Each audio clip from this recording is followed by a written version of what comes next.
So the England team has been announced. It is now out ahead of their game against Japan on Sunday. So let's start with the starting 15. There's only actually 2 changes. Tom Curry comes back in at 7, having recovered from concussion. He slots in there. Sam Underhill moves to 6. Ben Earl stays at 8. The Kamikaze kids, as they got the sort of nickname during the period that Eddie selected him in that role. Steve's obviously gone for a back row that can poach, that can jackal and steal the ball, but quick and dynamic. Doesn't mean we've got great line-out options. It means that only Amaro and George Martin remain line-out options. Japan don't have the best line-out, so I'm assuming we can get away with that. But what Japan does bring is a huge amount of tempo and energy. They play a huge amount of phases, and I'll delve into that shortly when we look at this Sage Insights. Now, with that as well, let's think about the other change, which is George Furbank slotting back in. Now, he had a quiet first 2 games, let's be honest. He's probably a guy that, assuming most people would have on the team sheet straight away, or within certainly in that slot of 15 over the last 12 months, the way that England have been and how important he was, certainly during the Six Nations and his impact there. Freddie Steward, I thought had a very, very good game against Africa. They're a tough team to play against, and I thought he was brought in to deal with the high ball, and I thought by and large he dealt with that very, very well given the new rules. But not only did he deal with the high ball, but it's actually that first collision. So teams at the moment are kicking short, creating a contest, but once you land, because guys can't be protected, they've got some of their best athletes and biggest players chasing these balls to absolutely end that first collision. And Freddie, what he did was able to ride that first collision very, very well against the Springboks. Now, George Furbank comes back in, so a bit more creativity, perhaps, ball in hand. I think that's probably his point of difference over Freddie as it stands. Freddie's better aerially, but George is better in terms of his creativity, ability and distribution. What else do I look at? Slight Holmes obviously back in. Freeman, I thought that Tommy Freeman might get a shot at 13. I thought when I looked at the first 15 that's been picked for this weekend, I'll be totally honest with you, I was expecting a few more changes. I was expecting a few more opportunities for people. Is that a sign of maybe the fact that he doesn't feel like he can make those changes yet? Does he feel that Steve perhaps feels like he is under pressure? I'm not sure, but I thought there might be a few more changes than what's meets the eye for the 15 that's taking the field. There's some changes on the bench, and we'll talk about them.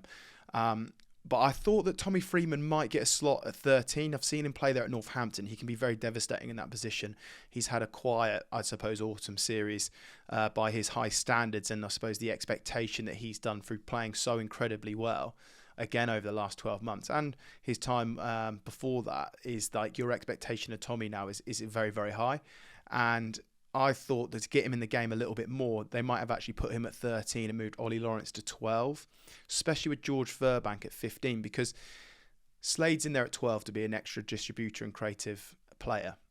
But we haven't seen too much of that. But if you're putting Furbank back at 15, then you've got Smith, you've got Furbank. Those guys are there to essentially create and make opportunities. And then you can afford to slot Ollie back into 12, give him that dent, get him carry, get momentum. But also then Freeman, allow him to get another touch and move the ball. And then that would have opened up the door potentially for someone like Tom Roebuck, who's had a great few seasons at Sale. It's great to see him involved. He obviously came on last week. He could have had an opportunity at starting this weekend. So he's actually on the bench again. So that's kind of my take on it. As I say, I was surprised there wasn't more changes. I thought they might roll the dice a little bit more. Back row screams that they're going to go hard at the ball and try and jackal everything, which makes sense because Japan goes such multi-phase. It does take a weapon away in terms of our line-out stuff, but we've basically picked 3 7s. Well, we have picked 3 7s. Then Furbank comes back in to be an extra creativity. It's just interesting to see that. Now, Japan actually kick pretty much the less. Let me just check the Sage Insights. I do have it written down, so bear with me. England averaged the most kicks per game, actually, with 29.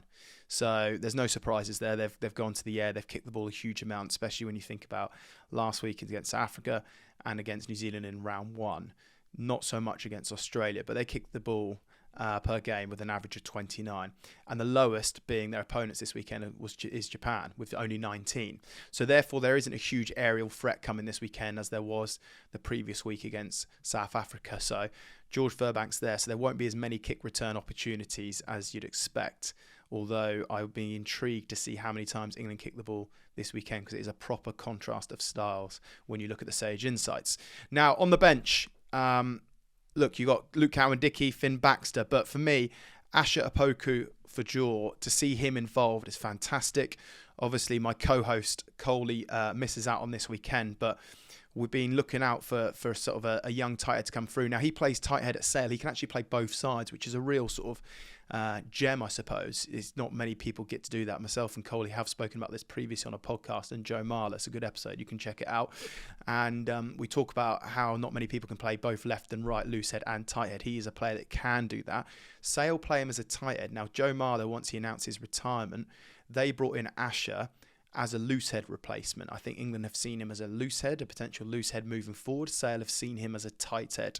So it's an interesting one there. Now, they've decided to select him on the tight head side, which I think is a great call, because you've got Finn Baxter that's doing really well.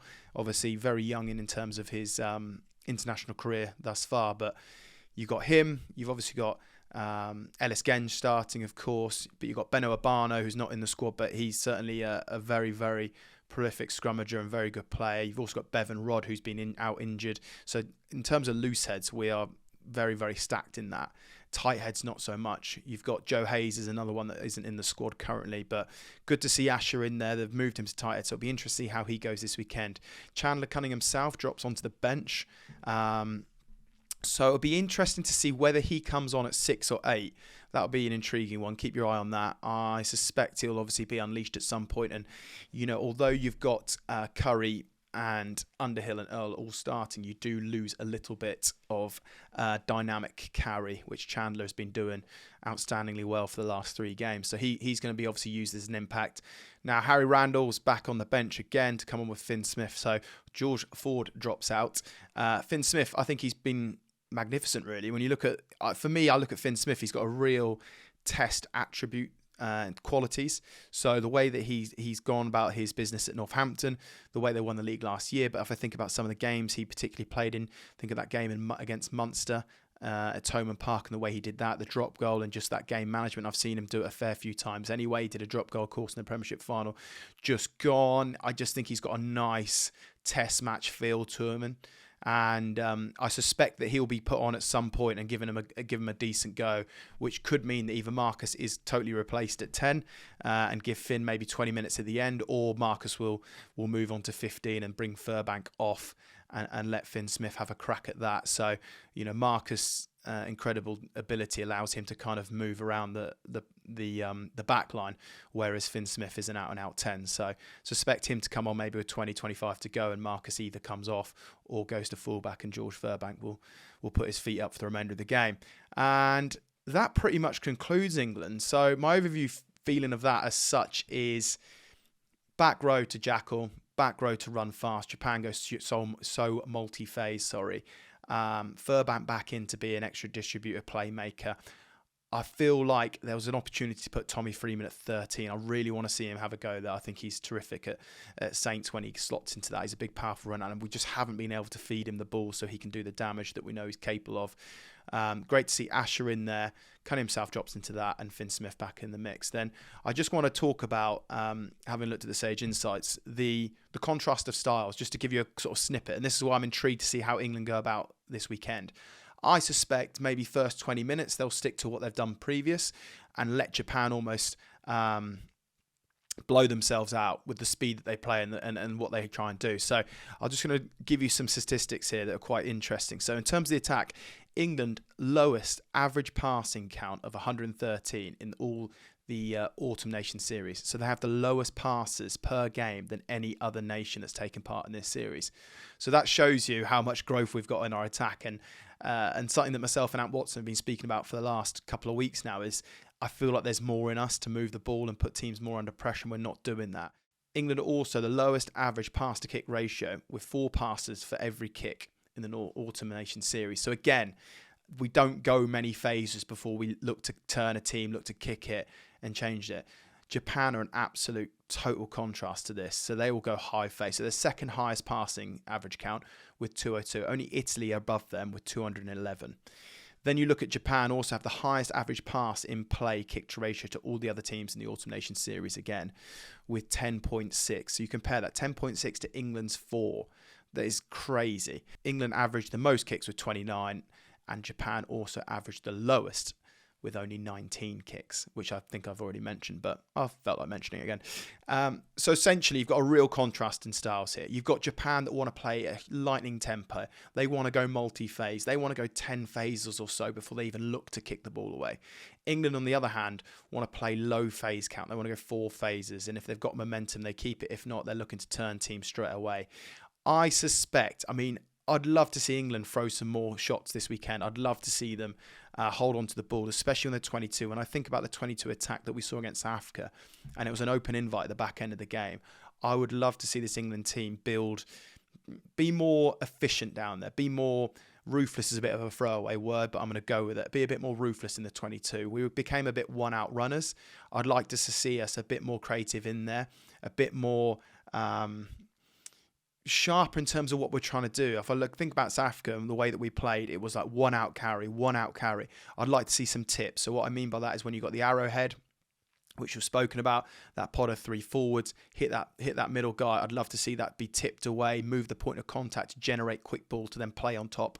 Because I think ultimately we have a huge carry power over Japan.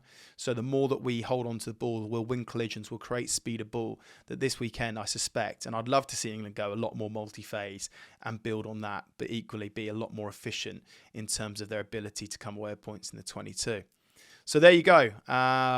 That's my little summary. That's my little snapshot of what I've seen from a team announcement, and obviously the sage insights there as well to give you a total contrast in styles this weekend. So do England fall into the trap as they did against Australia by playing a loose game and try and go multi-phase a bit like Japan? I believe that will play in Japan's hands. Or do England do what they've done well for the last 3 weeks, really? Be a little bit more pragmatic, squeeze them, and then ultimately, back end of the game, unleash the bench when Japan becomes so exhausted from playing at such a high tempo. England win collisions and then go multi-phase almost sort of the last 20, 30, blow Japan away. So we'll see. All eyes turn to Sunday. Thanks for listening. Like, subscribe. Let me know what you think. Who would you have had changed? Do you agree with me? Would you like to see Tommy 3 minute 13? What do you think to the back row? Do you think Chandler could have had a game at 8? Maybe Ben Earl coming off the bench. What do you think to that? Let me know, get involved, and thanks so much for listening.